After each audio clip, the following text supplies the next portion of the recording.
Hello and welcome to Drishti IAS weekly current news bulletin. My name is Neel. Let's begin with headlines of the week. ECI decides to deregister 111 political parties. These political parties were non-existent in political activities. ECI also ordered legal action against 3 political parties. India agrees to start work on Seti hydroelectric project. This project is proposed on the Seti river of Nepal. Earlier, a Chinese company had refused to work on the project. Single-use plastic will be completely banned from 1st July 2022. Central Pollution Control Board released the list of plastic items to be banned. Centre had issued a notification in this regard in 2021. Third dataset from the Gaia mission released, star quakes found on the stars. It also provides information about the chemical composition of stars. NPCI's IT resources, including 2 banks, declared as critical information infrastructure. It aims at strengthening national security. In case of violation of law, provision of imprisonment up to 10 years. Now the news in detail. Recently, the Election Commission of India decided to delete 111 registered unrecognized political parties from its register. These political parties were found to be non-existent during a verification exercise done by chief electoral officers of states that aimed at cleaning up the system. Also, the letters issued by authorities to verify their addresses and communication details returned as undelivered by the Postal Department.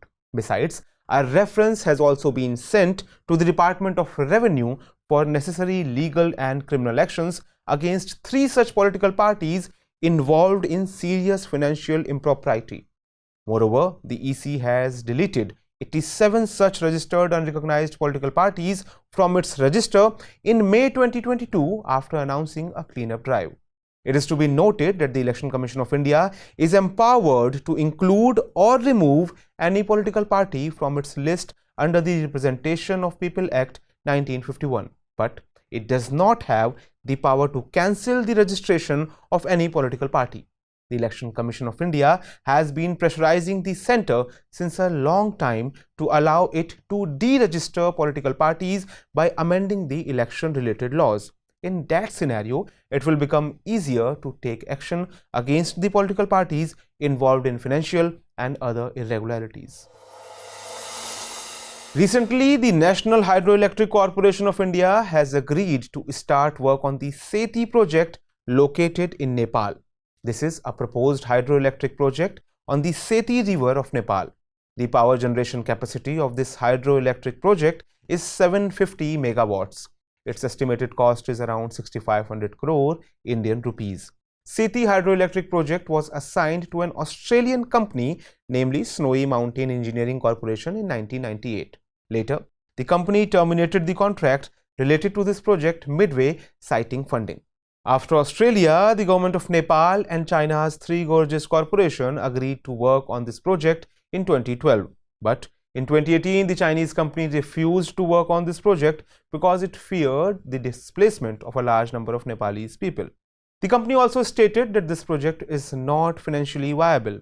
Nepal's electricity generation capacity is about 2000 megawatts. However, Nepal generates only 900 megawatts of this electricity against its full electricity generation capacity. Hence, Nepal has to face an acute shortage of electricity. In spite of this, Nepal currently sells 364 megawatts of electricity to India. Recently, the 12th Ministerial Conference of the WTO or World Trade Organization was concluded in Geneva. In this conference, India achieved success on various important issues. The first major decision was taken regarding the fishing subsidy. The WTO passed a multilateral agreement on eliminating subsidies to those engaged in illegal, unreported and unregulated fishing. However, India and other developing countries were able to win some concessions in this agreement. Since 2001, member states have been negotiating the banning of subsidies that promote overfishing. The second significant decision pertained to a series of deals relating to temporary waivers on COVID-19 vaccines. WTO members agreed to temporarily waive intellectual property patents on COVID-19 vaccines without the consent of the patent holder for 5 years. Hence, these members will be able to more easily manufacture vaccines domestically. The third imperative decision was regarding agricultural subsidies and food security. India successfully lobbied on getting exemption from agriculture subsidy. Furthermore, members agreed to a binding decision to exempt food purchased by the UN World Food Programme for humanitarian purposes from any export restrictions. However, countries would be allowed to restrict food supplies to ensure domestic food security needs. WTO, as we know, is an international organization whose aim is to promote free trade. Founded in 1995, the WTO is run by its 164 members. The Ministerial Conference is the WTO's top decision-making body and usually meets every 2 years. All members of the WTO are involved in the Ministerial Conference and they can take decisions on all matters covered under any multilateral trade agreement. Recently, the Reserve Bank of India published a bulletin. An article titled "Capital Flow at Risk: India's Experience" has been published in this bulletin. This article states that portfolio outflow or capital outflows to the tune of $100 billion or rupees 7.8 lakh crore rupees are likely to take place from India. This amount is about 3.2% of Indian GDP. Also, the portfolio outflow is expected to be 7.7% of GDP, and India needs to manage its liquidity reserves to counter such situation. Apart from imports and debt servicing, these reserves will aid in handling the unstable economy. RBI has speculated that capital outflow will have momentous implications for the global economy, including India. RBI has named this rapid outflow as a black swan event in this article. The black swan is a rare, unpredictable event that comes as a surprise and has a significant impact on society or world. In fact, hundreds of years ago, Europeans believed that swans could only be of white color. But suddenly, when they saw the black swan, then this event was considered extremely unimaginable. The black swan theory was put forth by author and investor Nassim Nicholas Taleb in 2001 and later popularized in his 2007 book, The Black Swan. Recently, the Ministry of Finance released its latest monthly economic review. The review report predicts that the economic growth outlook is likely to be affected by several factors owing to the trade disruptions, export bans, and the resulting surge in global commodity prices. All these factors will continue to stoke inflation as long as the Russia-Ukraine conflict persists and global supply chain remains unrepaired.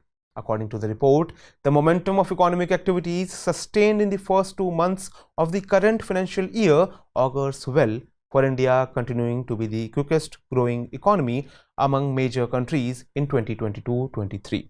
But given the uncertainties, the report highlights 2 key areas of concern for the Indian economy. What are they? The fiscal deficit and the current account deficit or CAD.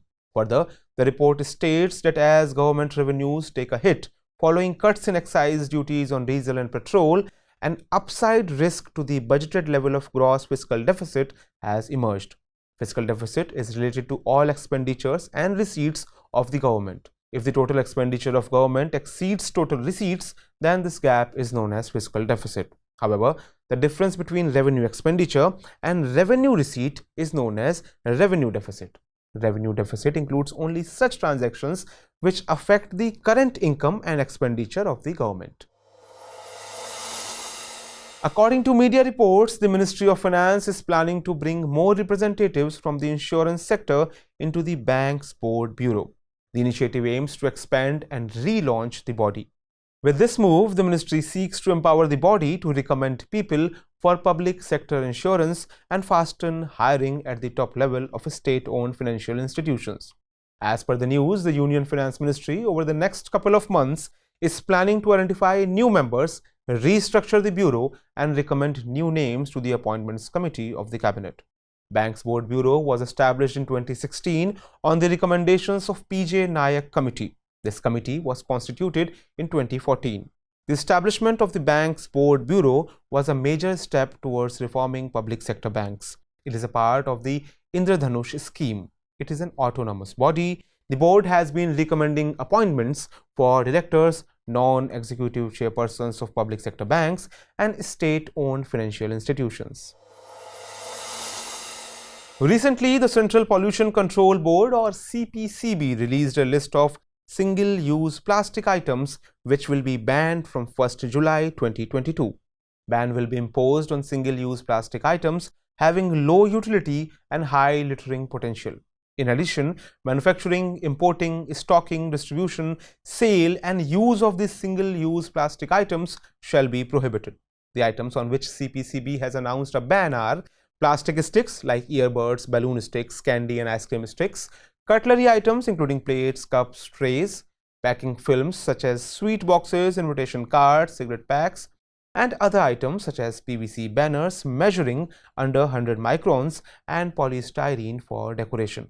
It is worth mentioning that single-use plastic items include such items which are discarded after a single use. These are products made of plastic which can be used only once and cannot be disposed of easily. These single-use plastic items include items like packing materials, bottles, polythene bags, face masks, coffee cups, garbage bags, and food packaging. The Centre is committed to ban the use of single-use plastic items in India. For this purpose, a Gazette notification was issued by the Ministry of Environment, Forest and Climate Change in 2021, announcing the ban from 1st July 2022. Recently, the Norwegian Meteorological Institute published a study in the journal Scientific Reports. It said that the region around the northern Barents Sea has been warming to 2.5 times the average warming of the Arctic region and 7 times the warming in the rest of the world. This study is based on the analysis of data collected from the weather station on Svalbard and Russian archipelago of Franz Josef Land. The North Barents Sea is surrounded by the Norwegian Sea and Greenland Sea in the west, Arctic Ocean in the north, and Kara Sea in the east. The report claims that such intense warming has never been observed in the Arctic region before. It also hints that the potential threat to the other regions of northern pole are great. Such intense warming is also ominous for the climate of rest of the world. It is also worth noting that Arctic is the fastest warming region in the world, with estimates ranging from 2 to 4 times the rate of warming in rest of the world. The reason for this is a closed loop of melting sea ice and faster warming. As the Arctic region warms, the sea ice melts and exposes the ocean surface below. The surface absorbs more energy than sea ice would and enhances the warming, making more sea ice melt, forming a feedback loop. Significantly, in just last 20 years, the average temperature in northeast of Norwegian archipelago of Svalbard has increased by more than 5 degrees Celsius. Svalbard is an island located in the Arctic Ocean, which is also a northern part of Norway. The study also cautioned that the exceptional warming of Arctic could lead to more extreme weather in North America, Europe, and Asia. Recently, the European Space Agency, or ESA, has released third dataset related to Gaia space mission. It has revealed cardinal information regarding starquakes, chemical map, and life cycle of the entire Milky Way, binary star systems, asteroids, exoplanets, etc. It is worth mentioning that Gaia is an ongoing astronomical observatory mission. It was launched by ESA in December 2013. It aims at creating the most accurate and complete 3D map of Milky Way galaxy by surveying 1% or 1 billion of the galaxy's 100 billion stars. In fact, Gaia's data release by ESA was planned in 4 tranches. The first 2 datasets were released in 2016 and 2018 respectively. The third set is the current one, and the final data will be released in 2030. It is to be noted that in the recently released third dataset, the European Space Agency's star mapping Gaia probe has revealed a phenomena called starquakes. These are massive vibrations on the surface of stars that can change their shape. Basically, they are earthquake-like movements. In addition, the data has also revealed the largest chemical map of the entire Milky Way, showing metaphorically the DNA of millions of stars, which includes their age, mass, chemical composition, color, temperature, and metal content. It is significant that the chemical composition of the stars also reveals what elements they contain. Chemical composition can thus be used to determine which stars were born in another galaxy and then migrated to the Milky Way. Besides, the new data has revealed the position, distance, orbits, and masses of over 8 lakh binary star systems. Now, what are binary star systems? Binary star systems are two stars that orbit each other around a shared center. The data has provided a catalogue of more than 1,56,000 asteroids in our solar system, which includes their mass composition, color, and brightness. Recently, the Ministry of Electronics and Information Technology took a cardinal initiative regarding data security that majorly covers banking data. It has declared IT resources of ICICI Bank, HDFC Bank, and UPI Managing Entity NPCI as Critical Information Infrastructure or CII. The Information Technology Act of 2000 defines critical information infrastructure as a computer resource, the incapacitation or destruction of which shall have a debilitating impact on national security, economy, public health, or safety. It is worth mentioning that the government under the Act has the power to declare any data, database, IT network, or communications infrastructure as CII to protect that digital asset. Moreover, any person who secures access or attempts to secure access to a protected system in violation of the law can be punished with a jail term of up to 10 years. In fact, IT or computer resources are backbone of countless critical infrastructure related operations in India, and all IT or computer resources are interconnected. Hence, if there is an information technology related disruption, then it can have a cascading impact across sectors. For example, an information technology failure at a power grid can lead to prolonged outages, crippling other sectors like healthcare, banking services, etc. Hence, world over, governments have been moving with alacrity to protect their critical information infrastructure. India has also established NCIIPC or National Critical Information Infrastructure Protection Center in 2014.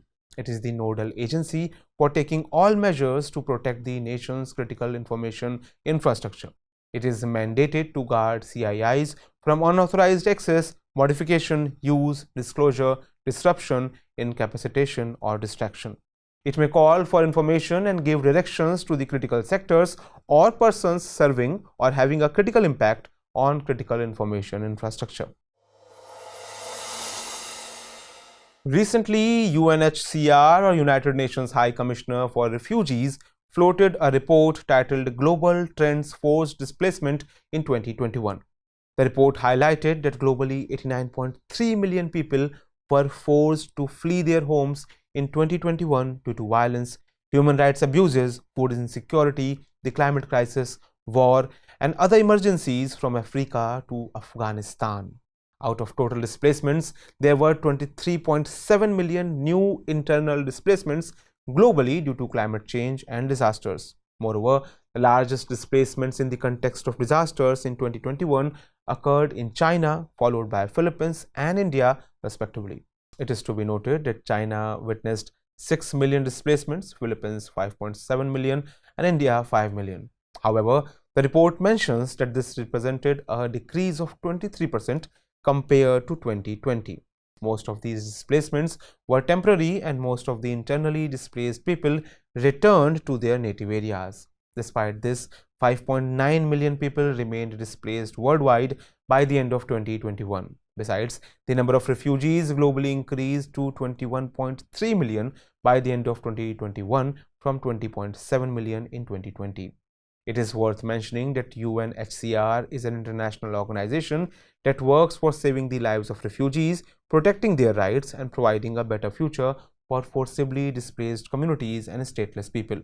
It was established in 1950 in view of large-scale displacement in Europe owing to the Second World War. According to a recently published report, India will need an investment of more than $200 billion to achieve its target of wind and solar power capacity installation by 2030. This report, titled Financing India's 2030 Renewables Ambition, has been published by Bloomberg New Energy Finance in collaboration with the Power Foundation of India. The center has set a target to augment non-fossil energy capacity to 500 gigawatts by 2030. Furthermore, India intends to produce half of its electricity from non-fossil energy sources by 2030. For this purpose, India needs to massively scale up funding for renewables. According to the report, India needs an investment of $223 billion over the next 8 years to meet the targets of solar and wind capacity installation. Also, the corporate commitment of Indian companies can help India achieve 86% of its target of creating 500 gigawatts of cumulative non-fossil power generation capacity. Besides, the recent report also states that land acquisition, payment delays, rising interest rates, depreciating rupee, high inflation can pose hurdles in financing of renewables. By 2021, 165 gigawatts of zero carbon generation had already been installed in the country. India has also set a target of net zero emissions by 2070. Let us now look at 5 questions based on the bulletin. Questions for this series are: first question is, consider the following statements. 1. Under the Representation of the People Act 1951, the Election Commission of India is empowered to add or remove any political party from its list. 2. The Election Commission of India is not authorized to cancel the registration of any political party. Which of the statement or statements given above is or are correct? 1 only, 2 only, both 1 and 2, or neither 1 nor 2. Next question is, consider the following statements with reference to the SETI project. 1. The National Thermal Power Corporation of India has given its consent to start work on the SETI hydroelectric project of Nepal. 2. The power generation capacity of this project is 750 megawatt. 3. In 2018, the Chinese company had cancelled the contract related to this project. Which of the statement or statements given above is or are correct? 1 only, 2 only, 1 and 2 only, or 2 and 3 only. Next question is, the Central Pollution Control Board has released a list of single-use plastic items which are to be banned from 1st July 2022. Consider the following statements in this regard. 1. Ministry of Environment, Forest and Climate Change had issued a gazette notification in 2021 for banning single-use plastic. 2. Manufacturing, importing, stocking, distribution, sale and use of single-use plastic items will be banned from 1st July 2022. Which of the statement or statements given above is or are correct? 1 only, 2 only, both 1 and 2, or neither 1 nor 2. Next question is, consider the following statements. 1. Recently, the US Space Agency has released the third dataset related to its Gaia mission. 2. The Gaia mission is an ongoing astronomical observatory mission that started in December 2016. Which of the statement or statements given above is or are correct? 1 only, 2 only, both 1 and 2, or neither 1 nor 2. Last question is, consider the following statements. 1. Recently, the IT resources of ICICI, HDFC Bank and NPCI have been declared as critical information infrastructure. 2. NCIIPC acts as the nodal agency for safeguarding the critical information infrastructure of India. Which of the statement or statements given above is or are not correct? 1 only, 2 only, both 1 and 2, or neither 1 nor 2. So for the time being, that's all in this bulletin. Do not forget to like, share and subscribe Drishti's Hindi, English and PCS YouTube channels. At the end, let us have a look at few more events of the last week in other news. Recently, Prime Minister Narendra Modi dedicated 100% electrification of India's South Konkan Railway route to the nation. Konkan Railway route is 741 km long and it is operated by Konkan Railway Corporation Limited, that is KRCL. The headquarters of Konkan Railway route is located in Navi Mumbai, Maharashtra. Mongolia's Khufsgul Lake National Park has been included in the World Network of Biosphere Reserves by UNESCO. UNESCO took this decision during the 34th session of the Man and Biosphere Program. The Man and Biosphere Program has been held in Paris, France. Khufsgul Lake is located in the northern Mongolian province of Khufsgul near the Russian border. It is the second largest freshwater lake in Mongolia. Recently, Burma Gompha's chukelensis, a rare dragonfly, has been spotted for the first time in Kerala. It should be noted that in the past, a new species of dragonfly, Platygompha's benriterum, was discovered in Assam as well. The discovery, recorded from Kuttiyur in Kerala, was confirmed by Vinian P., a Odonate expert representing the Travancore Nature History Society's Odonata Research Group. Tamil Nadu Chief Minister M.K. Stalin recently launched the state government's ambitious Ennum Ezuthum mission. It aims at bridging the learning deficit caused by the COVID-19 pandemic and ensuring basic literacy and numeracy knowledge among primary school students. The Ennum Ezuthum mission will focus on English, Tamil and mathematics. At least 16 lakh students of Tamil Nadu are likely to be benefited from this program. Under the Azadi Ka Amrit Mahotsav, the Ministry of Culture in collaboration with Sahitya Akademi and the Department of Art and Culture Himachal Pradesh organized an international literature festival Unmesh at Shimla. More than 425 writers, poets, translators and critics from 15 countries, including India, participated in this festival. Unmesh is the largest literary festival of India. India's first Balika Panchayat has been started in Kutch, Gujarat. It aims at promoting the social and political development of the girl child and ensuring active participation of girls in politics. Indian women soldiers participated in the Women's Peace and Security Seminar in Ulaanbaatar, Mongolia. It aims at promoting the participation of women in UN peacekeeping operations. Furthermore, 4 sacred Indian relics belonging to Lord Buddha were also showcased in the exhibition organized in Ulaanbaatar. NCERT's Central Institute of Educational Technology has been awarded the King Hamad bin Isa Al Khalifa Award for 2021 by UNESCO. The award has been conferred to this organization for using information and communication technology in school education. It is worth mentioning that the PM E-Vidya program was launched by the Ministry of Education in May 2020, which encompasses all efforts related to digital, online and on-air education. The 38th edition of the India-Indonesia Coordinated Patrol between the navies of the two countries was held from 13 to 24 June 2022. The exercise was conducted at Port Blair in Andaman and Nicobar Islands.